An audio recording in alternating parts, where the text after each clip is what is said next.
Good morning. हम प्रतिस्थापन विधि के और विलोपन विधि के एक दो एग्जाम्पल हम पहले पिछले वीडियो में कर चुके हैं।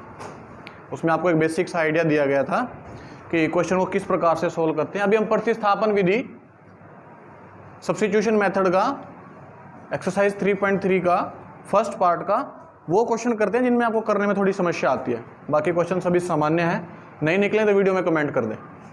देखिए ये थर्ड क्वेश्चन है हमारा फर्स्ट पार्ट का। 3x - y = 3 और 9x - 3y = 9।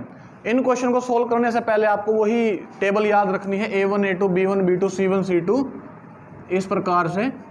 और आपको ये वैल्यूज यहां पर रखकर देखनी है कि कौन किसके। ये 3/9 = -1 एंड -3 = 3/9। इसको हमने काट दिया, 1/3 आ गया, माइनस से माइनस कट गया, 1/3 आ गया, ये काट दिया, 1/3 आ गया।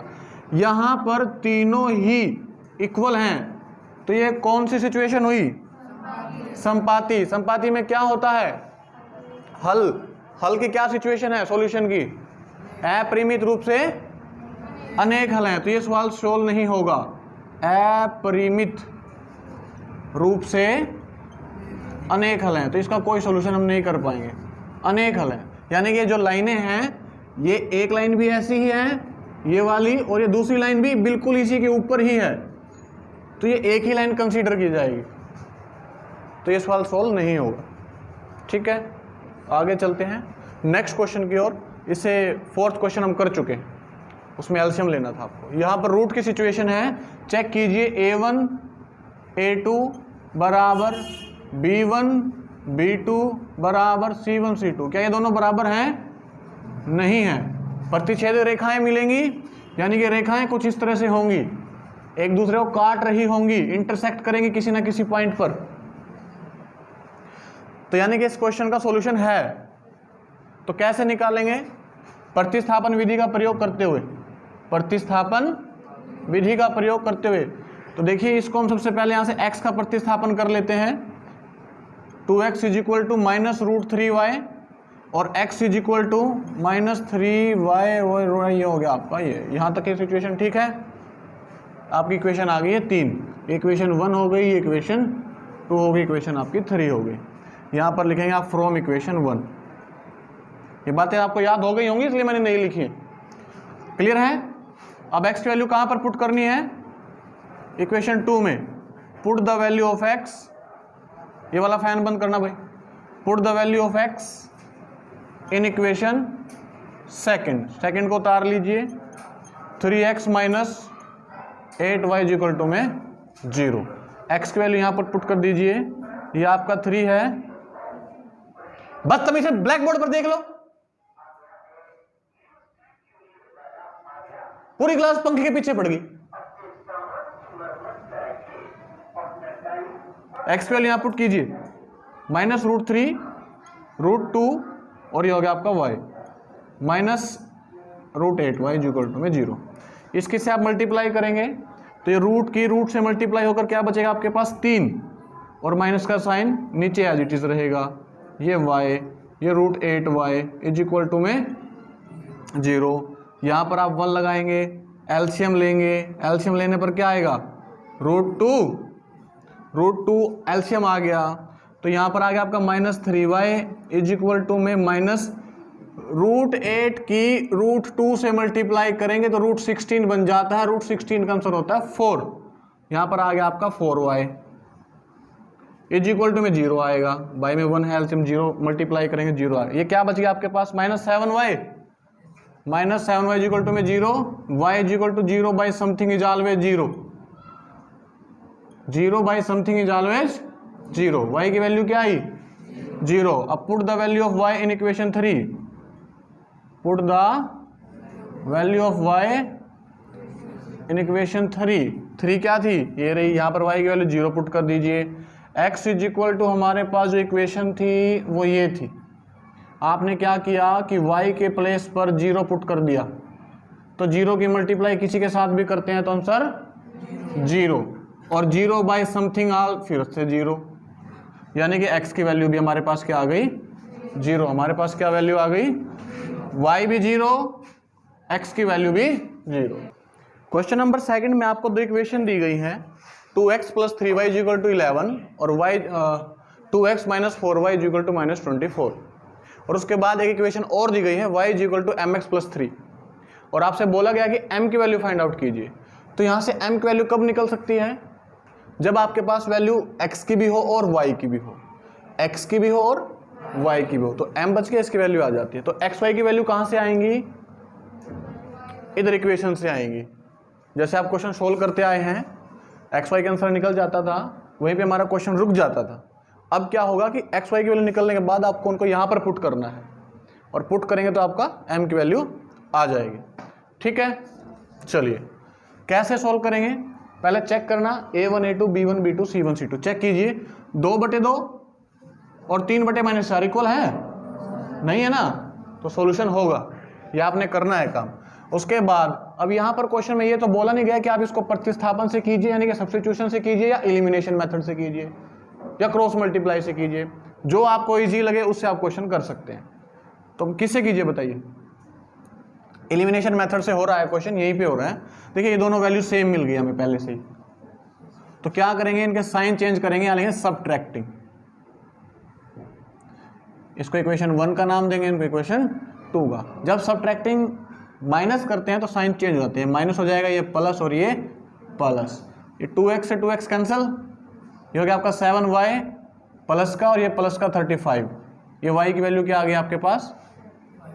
5 आ गई, क्योंकि डिवाइड में चला जाएगा, कट कर value 5। Put the value of y in equation, put the value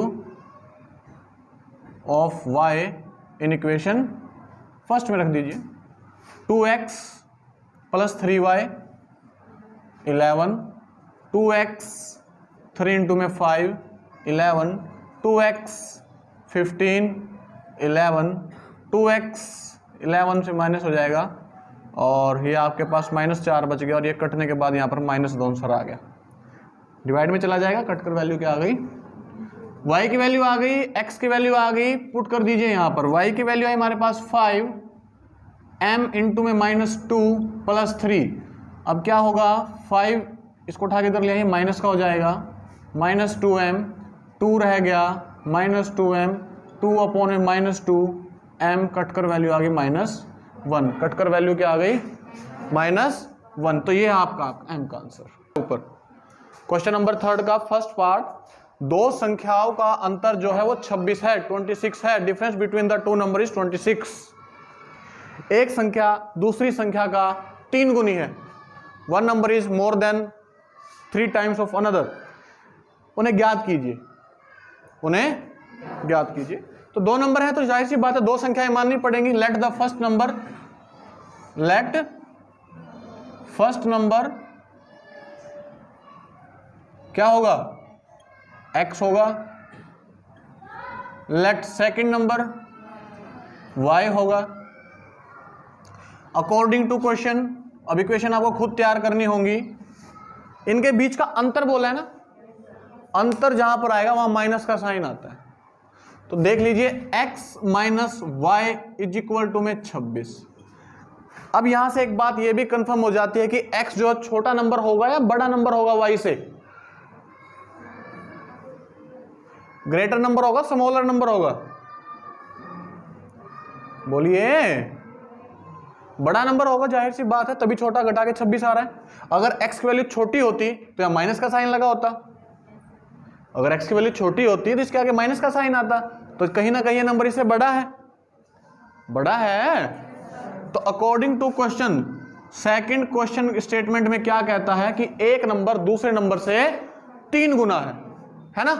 तो यानी कि ये बड़ा नंबर हुआ, ये छोटा नंबर हुआ।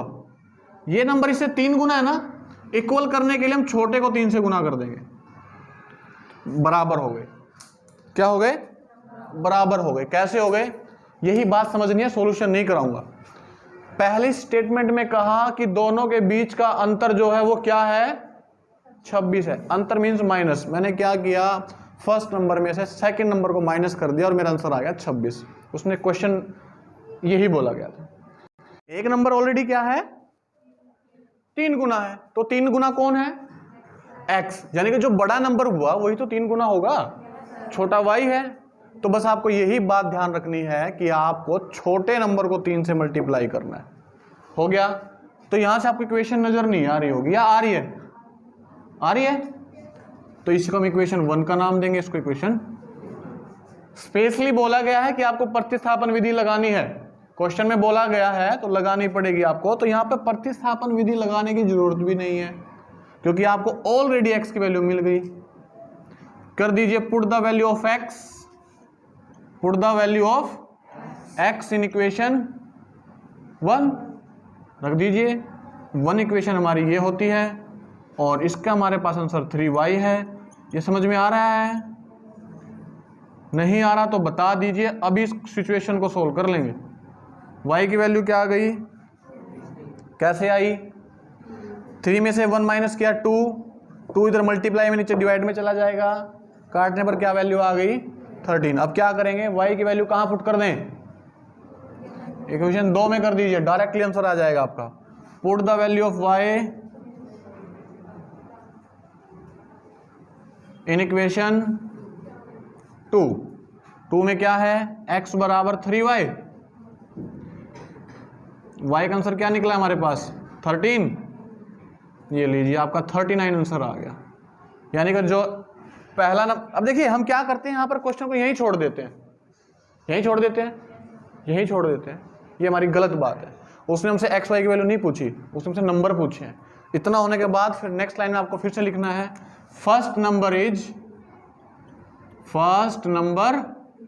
इज क्या है, फर्स्ट नंबर 39, सेकंड नंबर क्या होगा 13। अब आपको क्वेश्चन में एग्जाम के दौरान कोई आंसर तो बताएगा नहीं, कंडीशन में रख लीजिए x की वैल्यू कितनी है 39 माइनस 13 क्या 26 आता है, 39 में से 26 गए क्या 26 आता है, 13 गए क्या 26 आता है, आता है। तो यानी कि हमारा क्वेश्चन एकदम ठीक है। और दूसरी सिचुएशन यहाँ पे 39, एक नंबर दूसरे नंबर का 3 गुना है, एक नंबर दूसरे नंबर का 3 गुना है, तो 13 3 39 3 गुना है।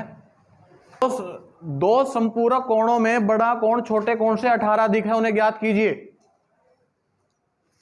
मान लीजिए पहला कोण यानी कि first angle x, second angle y। अब संपूरक कोणों में होता क्या है, कॉम्प्लीमेंट्री एंगल जिन्हें हम बोलते हैं। ये क्वेश्चन के अंदर दिया नहीं गया, ये आपको खुद अज्यूम करना है कि दोनों का टोटल जो होता है ना वो हमेशा 180 होता है। माय डियर, संपूरक कोण जो होते हैं उनका टोटल 180 होता है। मैंने लिख दिया दोनों का टोटल 180। ये तो आपको खुद ही अज्यूम करना है, जब क्वेश्चन करेंगे प्रैक्टिस हो जाएगी, फिर आपको अपने आप समझ में आ जाएगा। सेकंड में क्या कहता है अकॉर्डिंग टू क्वेश्चन में कि बड़ा कोण, हम इसको बड़ा मान लेते हैं, ये छोटे से 18 अधिक है ना, तुम क्या करेंगे 18 छोटे को दे देंगे। दोनों इक्वेशन आ गई, साफ साफ बोला गया प्रतिस्थापन विधि, सब्स्टिट्यूशन मेथड का आपको यूज करना है। सब्स्टिट्यूशन हो गया ना ऑलरेडी x का, तो क्या करेंगे put the value of x in equation 1 क्या है आपके पास, ये वैल्यू उठा दीजिए सारी की सारी, y प्लस 18,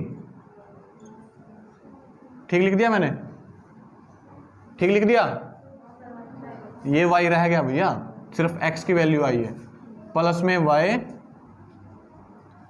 और 180, ये आपका y 2y और 180 में से 18 माइनस कर दीजिए, क्या आंसर आएगा 162 को 2 से डिवाइड करने क्या आंसर आएगा 81 आ गया। अब आपको क्या करना है, 81 कहाँ पुट कर देना है, इक्वेशन 2 में पुट द वैल्यू ऑफ, लिख देंगे। तो ये इक्वेशन उठाइए यहां से, x इज इक्वल टू में y प्लस 18, y की वैल्यू आपके पास 81, इसमें ऐड कर दीजिए, क्या आंसर आ गया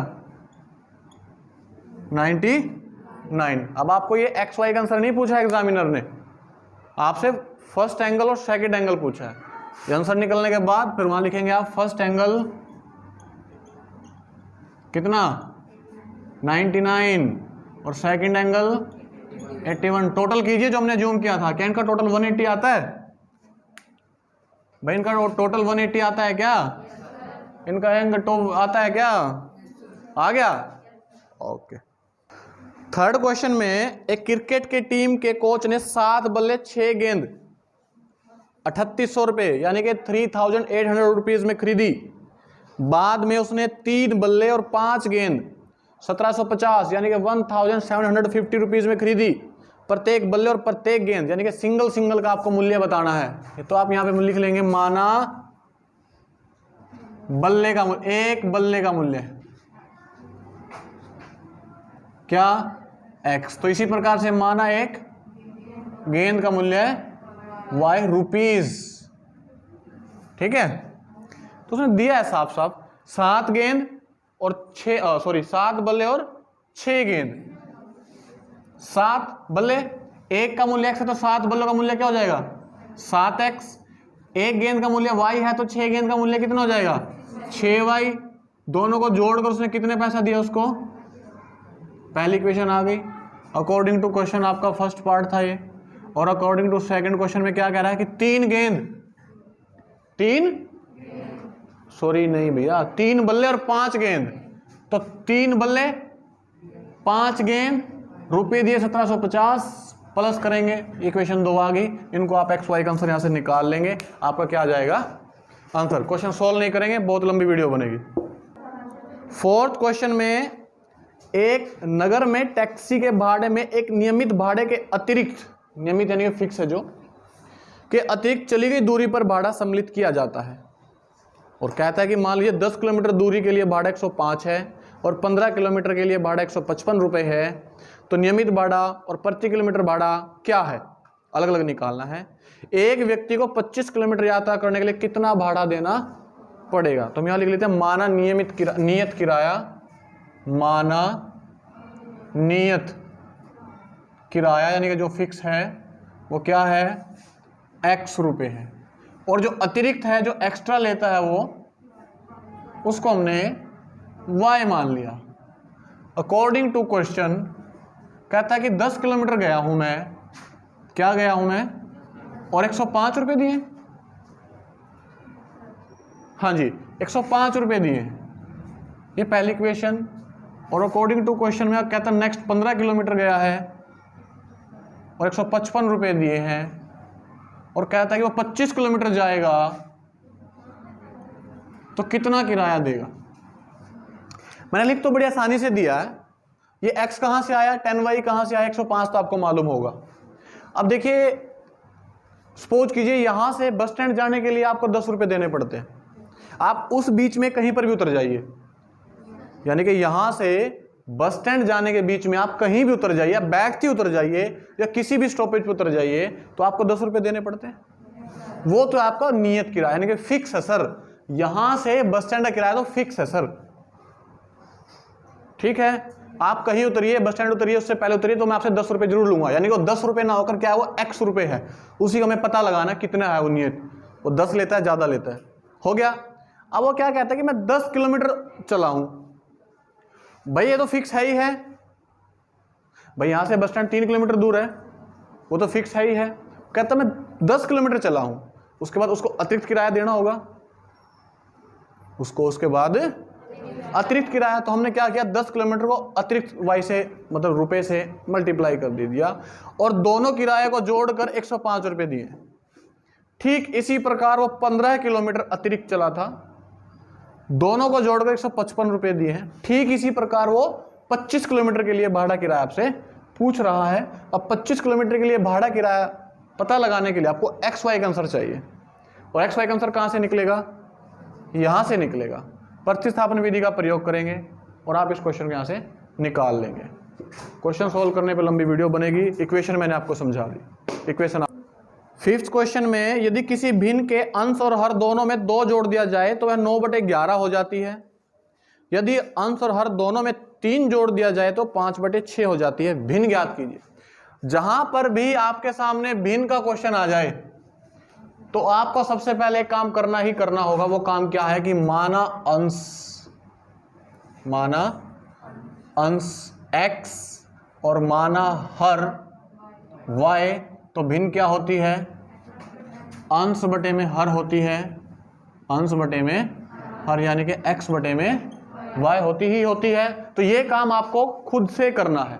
जहां कहीं पर भिन्न शब्द के क्वेश्चन आ जाए, ये काम तो आपको ऑलरेडी करना ही करना है। तो अकॉर्डिंग टू क्वेश्चन की स्टेटमेंट के दौरान ये आपकी भिन्न है, कहता है कि प्रत्येक में 2 जोड़ दिया जाए, प्रत्येक में, यहां भी 2 जोड़ दिया, यहां भी 2 जोड़ दिया, इसका जो आंसर होगा वो 9 बटे में 11 होगा। क्रॉस मल्टीप्लाई कर लेंगे तो आपके पास 11x 22 एंड 9y और 18 हो जाएगा। इनको इंटरचेंज कर दीजिए, ये -9y 18 माइनस में 22 हो जाएगा। ये माइनस नहीं होंगे क्योंकि अपोजिट हैं, अलग अलग हैं। ये आपका -4 आ गया। पहली इक्वेशन बनकर आपके सामने तैयार है।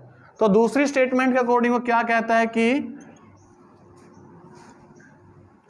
प्रत्येक में 3 जोड़ दिया जाए, तो उसकी जो भिन्न है वो क्या हो जाती है? 5/6 हो जाती है। ये बात समझ में आई है? ये एक बात ये और एक बात ये। अब तो क्वेश्चन जो है आपकी प्रैक्टिस पर डिपेंड करता है। भिन्न बना दी है, क्रॉस मल्टीप्लाई करें, इक्वेशन तैयार करें और आंसर ले लें। नेक्स्ट क्वेश्चन जो है ये बोर्ड का भी फेवरेट है और मेरा भी फेवरेट है, तो कृपया करके आंख नाक कान खोल के देखिएगा। 5 वर्ष बाद जैकब की आयु उसके पुत्र की आयु से 3 गुनी हो जाएगी। कब हो जाएगी? भविष्य की बात कर रहा है। आज से 5 साल बाद, मान लीजिए आज मैं 35 साल का हूं, तो 5 साल बाद कितने को हो जाऊंगा? 40। कैसे पता लगाया आपने 40 का? 5 जोड़ा ना आपने। मान लीजिए मेरी आयु 35 नहीं है, मेरी आयु आज x वर्ष है, तो कितनी आयु हो जाएगी? 5x। यही तो आए रे ये होता है क्या? x + 5 5x होता है क्या? यही पर हम मार खाते हैं, इसी का फायदा बोर्ड उठाता है। भैया दोनों की दोनों चीजें ना अलग अलग प्रजाति के लोग हैं। ये वेरिएबल है, ये कांस्टेंट है। x और x होता तो 2x बन जाता, क्योंकि दोनों भाई साहब एक ही प्रजाति के हैं, और यहां पर दोनों अलग अलग हैं, इसलिए जुड़ेंगे नहीं, वो ऐसे कैसा रहेगा। तो मान लीजिए मेरी आयु आज x वर्ष है, तो 5 साल बाद कितनी हो जाएगी? 5 जोड़ देंगे। सही बात है यहां तक की। और मान लीजिए मैं बात करूं कि मेरी आयु आज से 5 साल पहले 7 गुनी थी, नहीं थी, तब क्या करोगे? मान लीजिए आज मैं 35 साल का हूं, तो 5 साल पहले मेरी आयु, 5 साल पहले मेरी आयु कितनी होगी? 30। कैसे पता लगाया 30? आपने माइनस किया, किस में से? मेरी वर्तमान आयु में से। वर्तमान आयु मेरी 30 ना होकर मेरी वर्तमान आयु क्या है? x है। ऐसे ही जैकब का पुत्र है, तुम क्या करेंगे? यहां पे लिखेंगे माना जैकब की वर्तमान आयु, आज की कौन सी आयु? वर्तमान आयु x वर्ष, माना जैकब के पुत्र की वर्तमान आयु y वर्ष। ठीक है, यहां तो कोई कंफ्यूजन तो नहीं है ना? अब कंफ्यूजन होनी भी नहीं चाहिए। सवाल कह रहा है कि 5 साल बाद, तो 5 साल बाद ये कितने का हो जाएगा? हाँ जी, 5 वर्ष बाद जैकब की आयु, जैकब की आयु कितनी हो जाएगी? इसमें हमने 5 जोड़ दिया, इतने वर्ष हो जाएगी। ओके, तो 5 वर्ष बाद पुत्र की आयु y + 5 हो जाएगी। कोई डाउट नहीं है ना यहां तक? अकॉर्डिंग टू क्वेश्चन था ये सिचुएशन। अब क्या कहता है कि कितने गुनी हो जाएगी? हाँ जी, 3 गुनी हो जाएगी ना। अब आपको 3 गुनी, किसको 3 से गुना करेंगे कि बराबर हो जाए दोनों की आयु? बेटे को गुना करोगे या पापा को गुना करोगे? बेटे को, क्योंकि पापा तो पहले से ही बड़ा है, क्योंकि जैकब तो पहले से ही बड़ा है, तो उसका बेटा छोटा है ना। तो भैया बेटे को 3 से गुना कर दीजिए, आपका क्वेश्चन सोल्व। ये लीजिए x + 5 = 3y, और ये होगा आपका 15, x - 3y और 15 - 5 x - 3y, और ये होगा आपका 10। पहली इक्वेशन आ गई। क्लियर? यहां तो कोई डाउट हो तो बता दीजिए। नेक्स्ट में क्या कहता है कि 5 वर्ष पूर्व यानी कि पहले, बाद और पश्चात, पहले और पूर्व दोनों अलग अलग शब्द हैं, पर्यायवाची शब्द जिन्हें हम क्या देते हैं। बाद और पश्चात में प्लस होती है, पूर्व और पहले में माइनस होती है। तो यहां फिर से यही लिखेंगे अकॉर्डिंग टू क्वेश्चन कि 5 वर्ष पहले जेकब की आयु कितनी हो जाएगी बताइए। वो आज x वर्ष का है तो 5 साल पहले कितने का हो जाएगा। हाँ जी, x माइनस हो गया। 5 वर्ष पहले पुत्र की, ये कितना हो जाएगा y माइनस 5। यहां तक सिचुएशन समझ में आ रही है ना। पेपर में 101% आएगा, पक्का आएगा, चाहे किसी भी कोड में आए। तो अब इनको इक्वल करने के लिए वो कह रहा है कि 5 साल पहले कौन 7 गुना था। हाँ जी, 5 वर्ष पूर्व जैकब की आयु उसके पुत्र की आयु का 7 गुनी थी। किसकी आयु ज्यादा थी, पिता की। बराबर करने के लिए किसको मल्टीप्लाई करूं, बेटे को। बेटा कौन है, y। मल्टीप्लाई कर दीजिए, x minus 5 7y minus 35 x minus 7y और minus 35 plus 5 x minus 7y और ये माइनस 30 क्वेश्चन आ गया आपके सामने 2। अब इस तरह क्वेश्चन में कभी भी आंसर नेगेटिव नहीं आ सकता। अगर नेगेटिव आया तो आपका क्वेश्चन गलत है। एक्स वाई की वैल्यू कोई भी नेगेटिव में आए, क्योंकि कोई भी बच्चा पैदा होता है तो प्लस में चलता है ना, या कोई माइनस में चल रहा होता है। माइनस 30 साल, अभी तो पैदा भी नहीं हुआ, 30 साल पहले आपने उसको पैदा कर दिया। ठीक है, इनको सोल्व कर लें क्वेश्चंस को, आंसर आ जाएगा आपके सामने।